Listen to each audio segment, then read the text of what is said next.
All right, today is Monday, April 13th, 2026, and this is my review.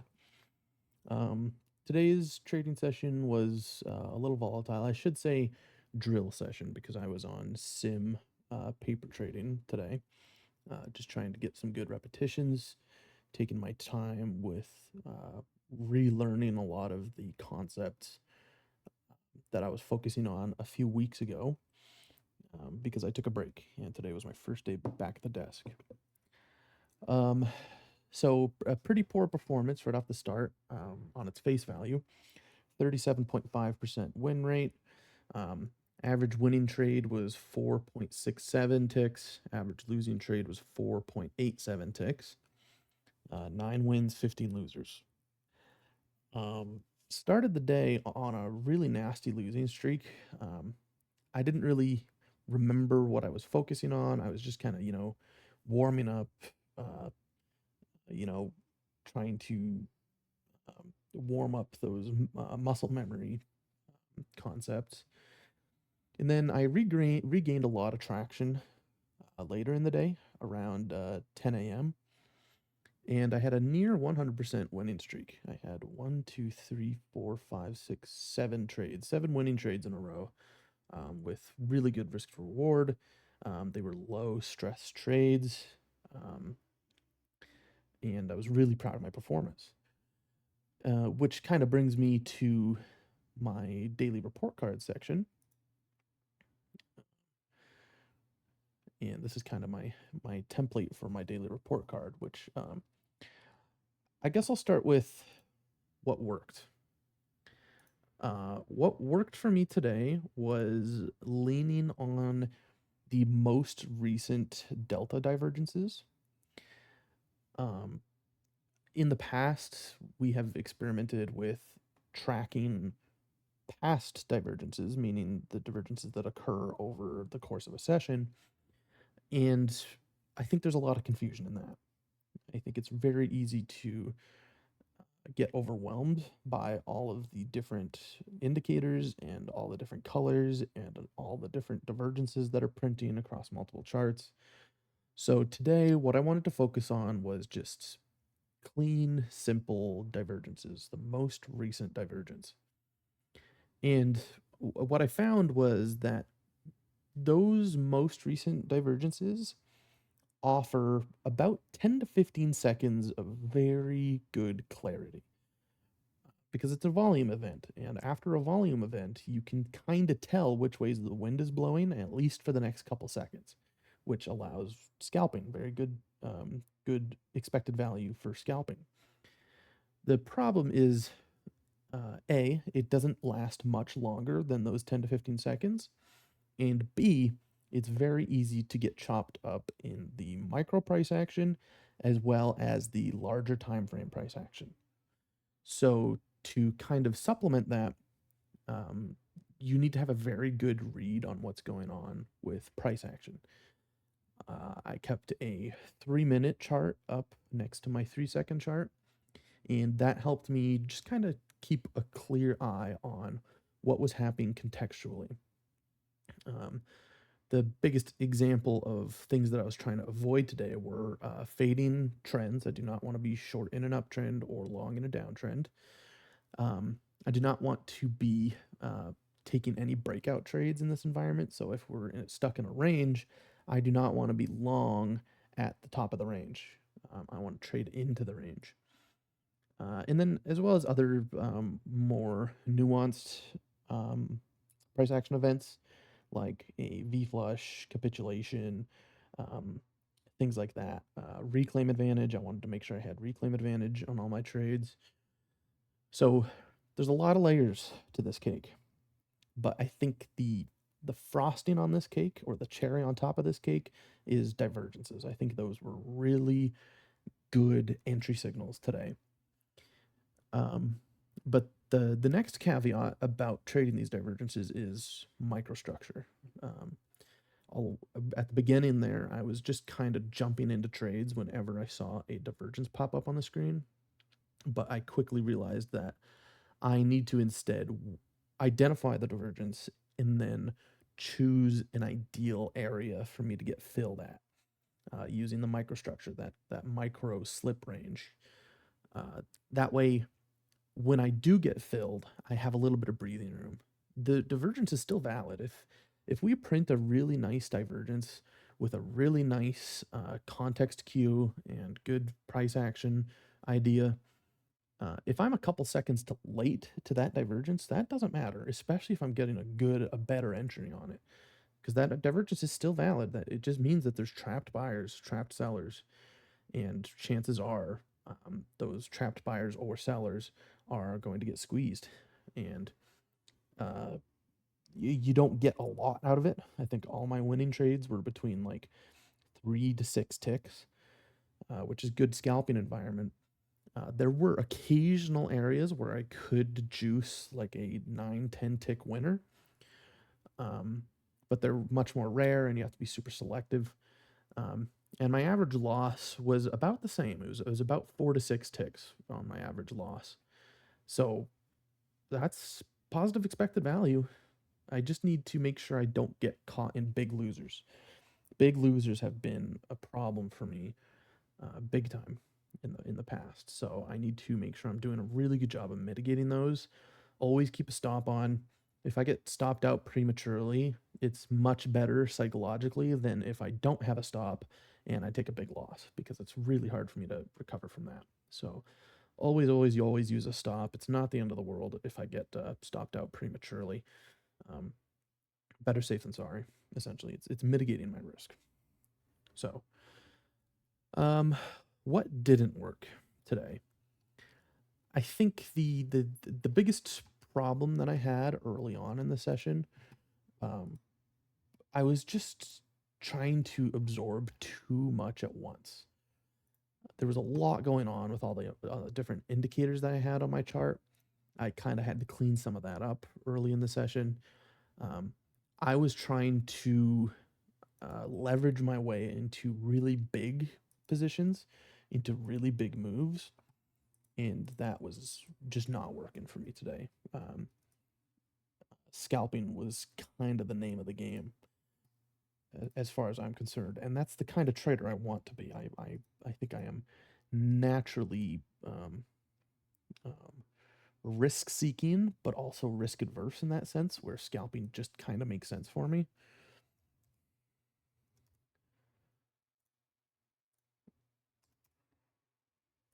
So the problem I had earlier in the session was that I was just trying to push these really big trades that we would put in a really tall move with a really tall reclaim, and I would try to get in it and ride that entire move, and it just was not working. We can watch some replays here. So yeah, you can see on this replay that I'm watching, I do get a really good divergence. I get a really good short entry.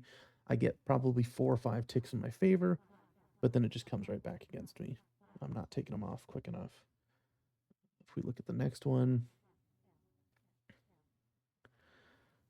kind of the same deal. I get a nice move, but I don't take it off quick enough. But later in the session, when I was really juicing these trades, I mean, granted, the price action was a lot slower. We were kind of in that Goldilocks zone for price action. Um, but I would get into a trade. I would have the ideal slip favor entry. I would get 3, 4 ticks out of it and take the trade off right away. And I think that's kind of my moneymaker right there. I should still try to push trades occasionally. I did have one 9 tick winner, which was an outlier. We can watch that one real quick.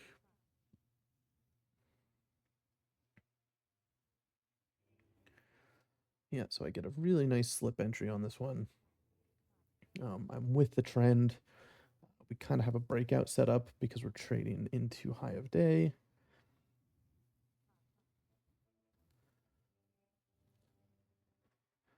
I kind of sit in this trade for a while, but then, yeah, boom, it just goes right in my favor. And instead of taking it off for the 3 or 4 ticks, I think, okay, I've kind of got the price action working for me here. Let's see if I can ride this out a little bit. And I did, and I got a really nice trade out of it. So, but back to the topic of what wasn't working. Um, I think what I wanted to do walking into this session was I wanted to focus on one setup and one setup only. And that setup is the triple reclaim divergence setup. The problem with that setup is one, it's very rare. It only occurs once or twice a session, which is fine, by the way. I can wait that long. I can sit on my hands that long. I'm not trying to make excuses to allow myself to scalp, hyper scalp all the time. But um, the problem with that setup is sometimes we put in a really strong capitulation move. And if I try to fade that move, I end up getting squeezed. I'm the FOMO buyer or the FOMO seller, and I'm the one that's getting liquidated on an uptrend. Because the problem is you're fighting uptrends, you're fighting downtrends, and you're just getting murdered the entire time. What I need to do is, and part of what I did today was try to find ways to exploit the price action and not necessarily the volume, because in my opinion, price action is king and volume complements it. I think they work in harmony together. But part of the problem that I've been having over these last few weeks and months is that I'm leaning too much into that volume read and I'm not focusing on price action. Today was a lot of focus on price action, a lot of focus on the micro price action, and just being very conservative with my trades because in an ideal world, I would like to be able to take a lot of base hits, a lot of very consistent small scalps to then build a big enough buffer for me to try and hit those home runs, as rare as they are. So if I'm only getting one home run per session, I want to be able to build a buffer so that by the time I'm swinging for that home run, I'm not uh, psychologically expended because um, it's easy to sit on your hands for an entire session, but it's hard to pull the trigger when that opportunity does come because you've been sitting on your hands for so long. You're eager to get into the trade. Maybe you haven't been paying close enough attention to the price action. Um, you're spent. You're mentally spent. You used up all your mental capital sitting on your hands because it's hard to sit on your hands. That now you're going to choke when you try to take that big trade. In my opinion, in my style of trading, I think it's better to be taking those small trades, taking those base hits, warming up, getting the brain moving, warming up your emotional response cues. You're in touch with the price action, you're locked in on what's happening. And then when that big trade comes, you just don't even think about it. You can just pull the trigger. But it helps to have a cushion. It's much harder to do that when you're in the hole and you're trying to hit a big trade because now you're dealing with P&L psychology, which is not good. So, um, next thing on my list is what should I do differently next time?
let's take a look at a long trade, a losing long trade.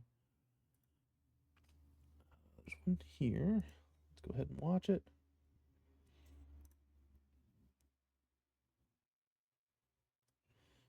Put in a good divergence, but I don't wait for the micro price action. So I go long at 60 even, but that's against the microstructure. Had I waited and instead gone long at maybe like 59, 59.25, I think that might have at least worked better, or it would have given me a better idea of what was going on with price action. Because entering too quick like that, you're not taking your time to understand what's going on with the price action. Whereas if I had waited, I would have noticed, hey, this isn't a good setup. I probably shouldn't take this one. So what I want to do differently tomorrow is I want to narrate my session better. I want to audibly express what I'm seeing on the screen, things that I should be avoiding, things that areas I want to exploit, um, um, what divergences look good, which ones don't, which ones are working, which ones aren't working. I just want to get in that habit of keeping the ball rolling in my mind, so to speak, because clearly I was doing that today from 10 a.m. to about 10:40 a.m. I was nailing trades. I had near 100% win rate. But after that, I think I just got distracted. I wasn't focused anymore. I was too excited with how good I was doing, so I just started pressing the gas on every single setup instead of being selective, and it ended badly. It ended with a bad session. So tomorrow, just got to stay focused. Don't get too excited. Be selective. Be super selective. I mean, it's abundant. I took 24 trades today, so these divergences are abundant. But I need to keep risk super tight on them until that big opportunity comes, which they do. I had again, I had a 9-tick winner today, which is big. I had another 8-tick winner at one point, which is also big. So those big trades do come. I just need to be super patient and super selective, waiting for them. So um, that's pretty much it for today. These are just drill sessions, so I'm gonna keep the reviews short, but I will be back tomorrow for the next one.